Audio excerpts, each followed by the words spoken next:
but I think you can do it during using the Zeus. So today we're going to try and update the keypad software from the Zeus ad-lib. We'll see what happens. So last week it was just boat maintenance. We put out a couple of films. First one was updating our B&G Zeus chart plotter, and the second one was using that Zeus chart plotter to update the B&G Triton keypads, because after doing the Zeus it told us they needed doing. Anyway, this week we're sailing again. It was going to be the last race in the Medway Yacht Club single-handed race series, which was great, but I haven't finished that film yet. So instead, you're going to watch my friend Adam and me have a go in the Olympic 49er dinghy.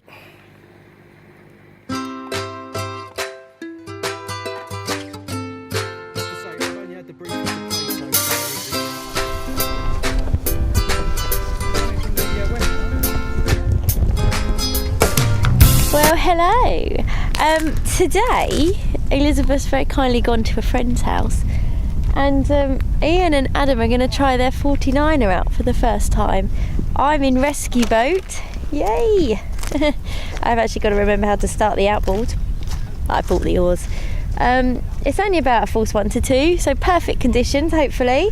This is their bad boy. They work at the same place, and they're lucky enough they've got a lovely barn there, and they've been doing it up over the winter, spring, summer.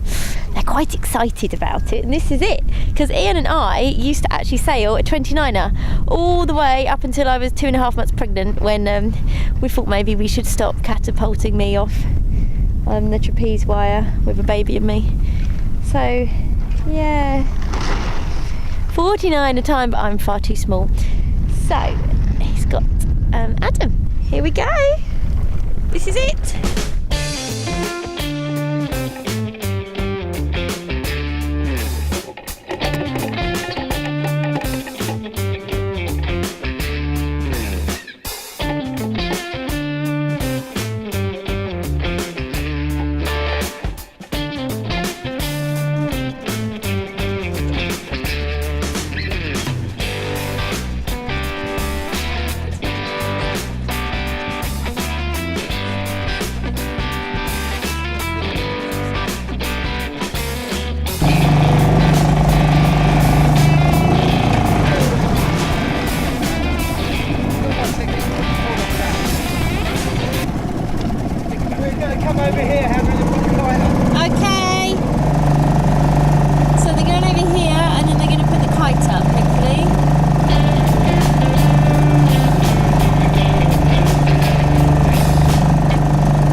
So what is the 49er dinghy, you might well ask? Well, in the mid-90s, the Olympic Sailing Organisation put out a tender to the world's dinghy designers to come up with a new dinghy to replace the then ageing Flying Dutchman.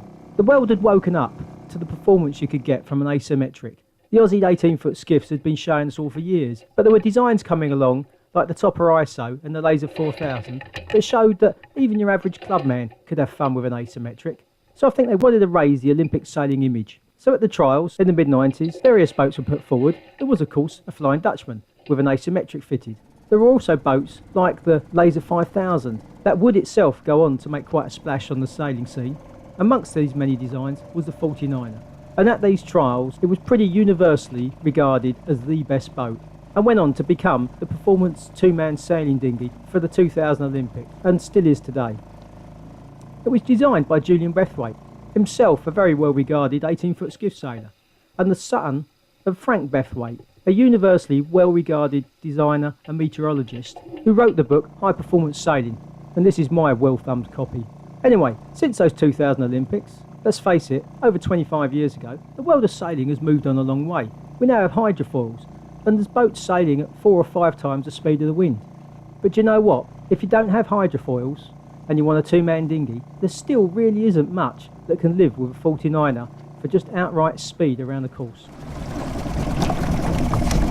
Oh, that wind! Don't want too much, trust me. We need more of this, really. Yeah. We want to add a hook on and then it's easy. When it's stood in the middle, it's making it hard. We're basically going upwind all the time, aren't we? Yeah. I'm going to tie up over there in a minute.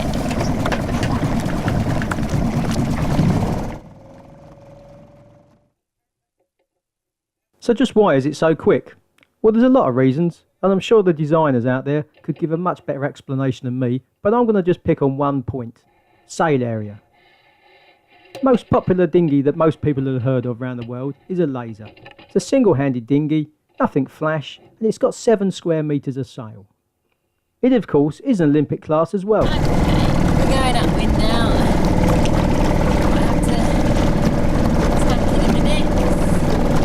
Over here because there's a tug coming up the river. There we go, there's a tack. What's that? There should be a wind. In terms of the Olympics, the next fastest two-man dinghy is a 470. This is a proper performance boat. Okay, it looks old-fashioned by modern design standards, but it's no slouch, and that's got 25 square metres of sail. So if you take the sails off 2 470s and a laser, you've got the same sail area as a 49er at 57 square metres. That's more sail area than I have on Seahorse, my 29-foot sailing yacht. And when you're stood next to it on the beach with the sails flapping, it's all a bit intimidating. Going really quick. I mean, this is really light winds and with the outboard, I really like going that fast. Maybe it's me and this dinghy doesn't like going that fast.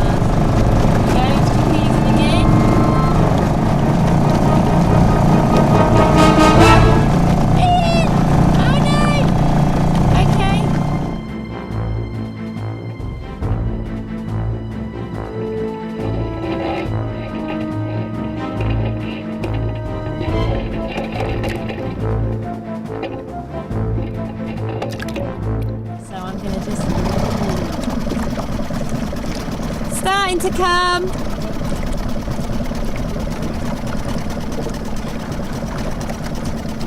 No, not yet, baby. Ian hasn't capsized in years, and he's in this for the first time.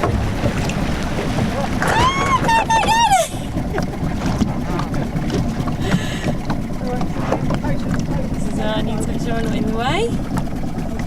Well done, baby. It's for the first time.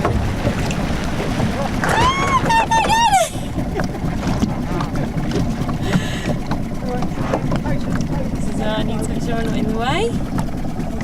Well done, baby. Now they've got to get Adam in.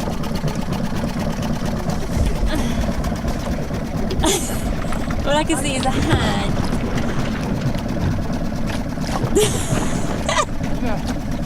Well done! Wow, there you go. Your first capsize in years! Surprise and warm up, didn't notice it. Yeah? Right. That was a horrible shoot.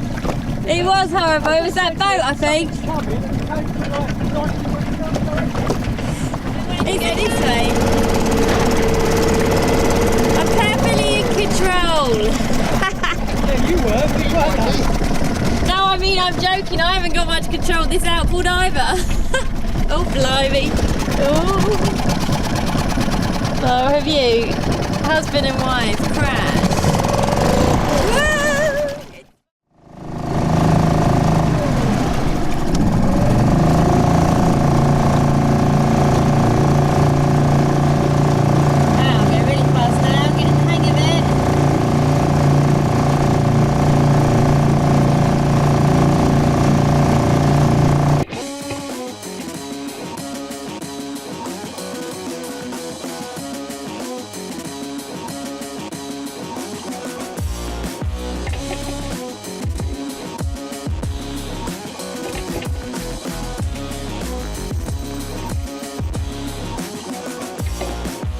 let's talk about this particular 49er. Over 15 years ago, Adam used to sail one, and do pretty well really, considering he was just a club sailor in an Olympic class. Having got reintroduced to sailing a couple of years ago, he decided he'd like to have another go at a 49er, and found this one, cheap as chips, up in the Midlands somewhere. It did need a lot of work though. I won't go into the details here, but we spent most of the winter trying to sort it out, and we finally got it ready to go, and then never found the time to go sailing. Well, today was the day. Picked for several reasons. One, it's a Friday afternoon, and going sailing is a great way to start the weekend. Two, it's nice and warm and sunny, always a good thing in a boat that you might get wet with. And three, the wind was in single figures. As it turned out, it was probably a bit less than ideal, because sailing in light winds is often just as tricky in its own way as sailing in strong winds. But at least it gave us a chance to get the boat wet and to work out what worked and what didn't work. And of course, as is the way, when you've got something like a 49er and the 2.5 horsepower dinghy as your tender, when the wind did pick up into what might be high single figures, she took off, and Hannah couldn't live with us. So we've got no good on the water shots of us blasting along, both out on the trapeze, having a great time. Of course, I expect you've noticed by now that after 15 years, Adam's a bit rusty, and I've never been in a 49er before, and to be honest, never really considered myself much of a trapeze sailor. I'd much rather be hiking in some ways, but even I have to admit, in a wind strength that's barely enough to rustle the sails, it's pretty exhilarating, screaming along, twin trapeze, having a good time.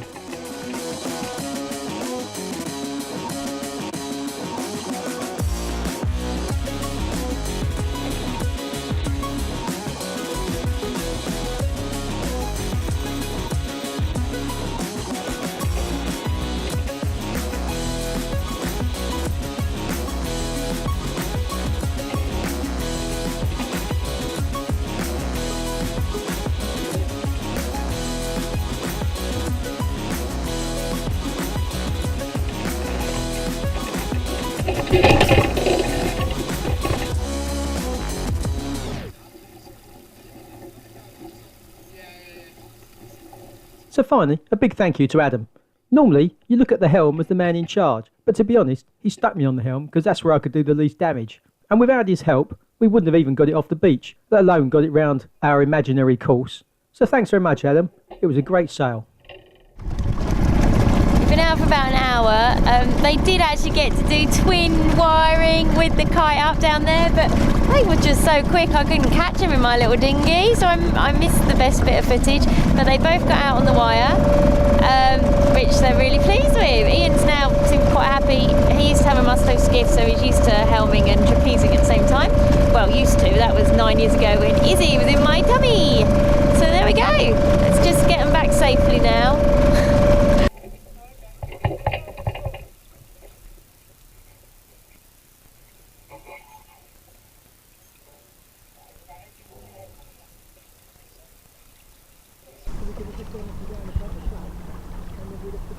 There we go. I've just picked up a buoy, turned the engine off. I'm going to just watch these guys safely ashore, and then I'll get my little boat safely ashore.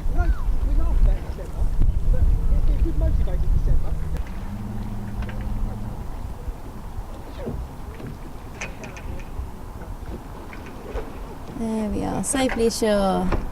Excellent. Right.